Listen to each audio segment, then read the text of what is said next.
लखनऊ की आसिफी मस्जिद में फ़लस्तीन की बेहतरी के लिए दुआ की गई है। जो नमाजी हैं वो इस वक्त नमाज अदा करके निकल रहे हैं। मेरे साथ मौजूद हैं। क्या नाम है आपका? मेरा नाम सज्जाद मेहदी है और मैं फ़लस्तीन के मज़लूमों के लिए हम लोगों से चूँकि उनके लिए कुछ नहीं कर सकते, लिहाजा अल्लाह से प्रार्थना की है, दुआ की है कि उनके मुसीबतों में कमी आए।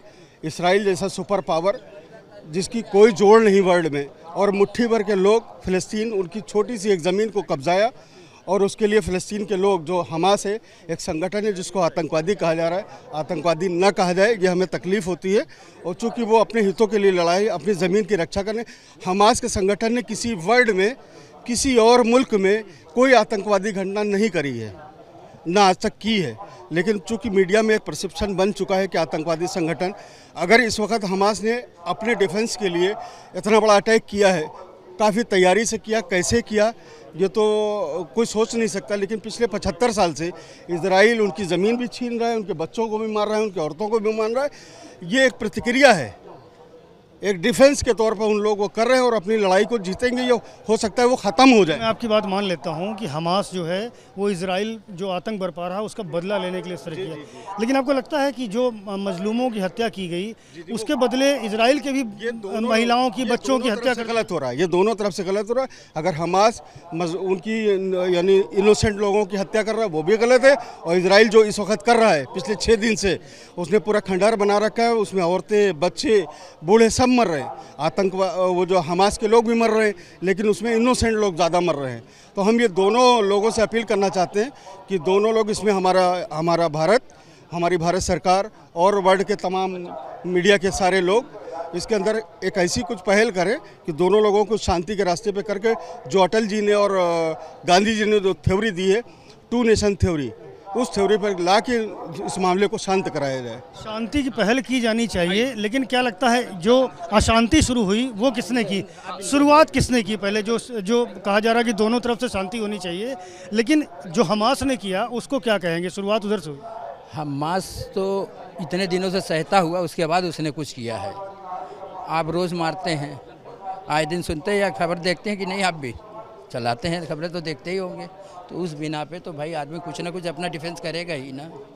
अब वो बड़ा हो गया तो उसको आतंकवाद कहा जा रहा है। नहीं, शुरुआत तो टेरर एक्ट नहीं कहना चाहिए हमास ने जो। नहीं, बिल्कुल नहीं। 1947 में जब यूनाइटेड नेशन का पार्टीशन प्लान आया था जूइश स्टेट और अरब स्टेट को लेके, तो उसमें हेब्रोन से लेके, जेरूसलम से लेके और इधर गाज़ा पट्टी तक सब पूरा इंक्लूडेड था। लेकिन आज आप देखिए जूइश स्टेट कितनी बड़ी है और ये अरब की स्टेट कितनी बड़ी है, कितने मुसलमान वहाँ पे रहते हैं और कितने एरिया में रहते हैं।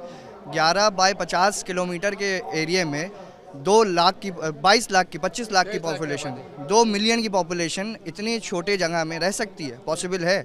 आप फूड, इलेक्ट्रिसिटी, कोई बेसिक नेसेसिटी नहीं दे रहे हो, प्रोवाइड कर रहे हो। ऊपर से 1947 में आप ये लेके आए थे कि हमको बचा लो।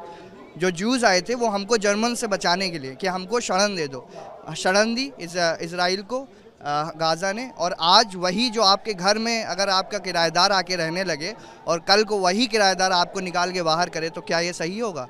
ऊपर से आप उनके बच्चों को, उनकी औरतों को, आज ये इंडियन मीडिया आज दिखा रही है कि हमास ने मारा, हमास ने अटैक किया। और जहाँ तक कि मेरी नॉलेज है, मैंने भी स्टडी करी है, मैंने भी न्यूज़ देखी है, अल जज़ीरा और बाकी भी वेस्टर्न मीडिया चैनल को देखा है, तो उसके हिसाब से जितने भी अभी तक मर्डर के या रेप के जो हमास की तरफ से एलिगेशन आए वो बिल्कुल गलत हैं। जितने भी इन्होंने टेररिस्ट उठाए थे इसराइल के, मैं सोल्जर्स नहीं कहूँगा, इसराइल के टेररिस्ट जो उठाए थे हमास ने, वो as it is, as a captive, as a बंदी बना के रखे हुए हैं। और उन्होंने ये भी कहा है कि तुम हमारे सिविलियंस मारो, तुम हमारे आम जनता मारो, लेकिन हम तुम्हारी तरह नहीं बनेंगे, हम तुम्हारे सिविलियंस पे हमला नहीं करेंगे। और आप जितना भी देखें, जो हमास ने इसराइल पे हमला किया वो बिल्कुल एक अपनी दिफा के लिए किया, अपने सेल्फ डिफेंस के लिए किया। और महिलाएं और बच्चे तो मारे गए ना? बिल्कुल मारे जाएंगे, जब क्रॉस फायर होगी तो वो मारे जाएंगे। आज आपको हमास के महिलाएं और बच्चे मारे जाते दिख रहे हैं। इसराइल ये पिछले 50 साल, इनफैक्ट पिछले 100 साल से झेल रहा है। इसराइल हमला कर रहा है, हमला इसराइल, हमास, ये गाज़ा, ये 100 साल से झेल रहा है। आज अमेरिका इसराइल की मदद में खड़ा हुआ है, भारत ने भी इसराइल को सपोर्ट किया। अमेरिका एक ऐसा डिप्लोमेट देश है जिसको अपने जेब से मतलब है, वो उसको ना हिंदुस्तान से मतलब है, ना उसको इसराइल से मतलब है, ना उसको किसी, उसका मेन मोटिव ये है कि आप लड़ाई करो और मेरे हथियार बिकें। इसके अलावा उसका कोई मोटिव नहीं है। आप अफ़गानिस्तान को देख लो, आज अफ़गानिस्तान में तालिबान की सरकार है। आप अगर उसको जस्टिफाई कर रहे हो तो हम उसकी एकदम कड़े मजम्मत करते हैं, लेकिन आज अफ़गानिस्तान का जो पैसा है, जो कभी 106 रुपये $1 के बराबर होता था, आज वो 46 में। मतलब अगर तुलना करी जाए तो हिंदुस्तान के रुपए से भी ज़्यादा मजबूत अफगानिस्तान के करेंसी हो जा रही है। भारत की सरकार भी लगातार जो है इजराइल की वकालत कर रही है, इजराइल का समर्थन कर रही है। किस तरह से देखते हैं इस पूरे घटना को? देश भारत के साथ है, हिंदुस्तान में रहते हैं, हमारे हिंदुस्तान जिंदाबाद, सारे जहाँ से अच्छा हिंदुस्तान हमारा जो हिंदुस्तान के प्रधानमंत्री कहेगा हम उस पर अमल करेंगे। हम देशवासी हैं, हम देश के नागरिक हैं, हम देश में अमन चाहते हैं अपने। इजराइल का समर्थन करेंगे? बिल्कुल नहीं करेंगे, जो हमारा देश करेगा वो हम करेंगे। क्या लगता है ये सब जो वाक़यात है, ये जो घटनाक्रम है, उसको किस तरह से देखते हैं? इसको देखा जा सकता है कि एक आतंकवादी संगठन इसराइल, उसको तो हम आतंकवादी संगठन कहेंगे जी, क्योंकि उसने मजलूमों पर हमला किया है। और सन 2006 में भी जो है उन्होंने बच्चों को दीवारों बांध के तोप के गोले छोड़े थे।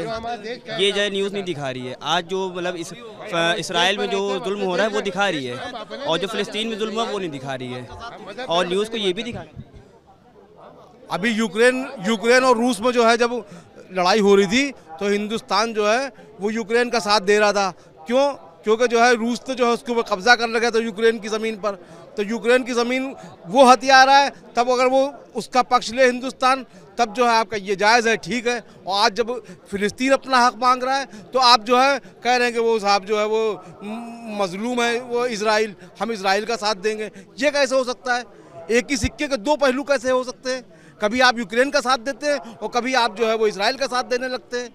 आप अगर मदद कर रहे हैं तो आप मजलूम की मदद कीजिए। आप अगर यूक्रेन की मदद की थी, आपने उसमें आवाज़ उठाई थी, तो आप जो है इसमें भी आवाज़ उठाइए कि आप जो है जो देश पे कब्जा फिलिस्तीनियों पर कर लिया है उस जगह को छोड़े। अभी आपके घर पे कोई कब्जा कर ले तो आप क्या हमेशा उसको जो है छोड़ देंगे?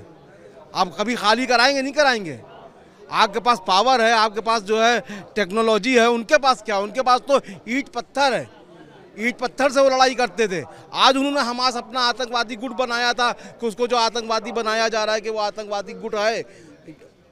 उन्होंने तो इन्हीं लोगों से सीखा है कि हथियार कैसे चलाना चाहिए, वरना वो तो ईंट पत्थर से लड़ते थे।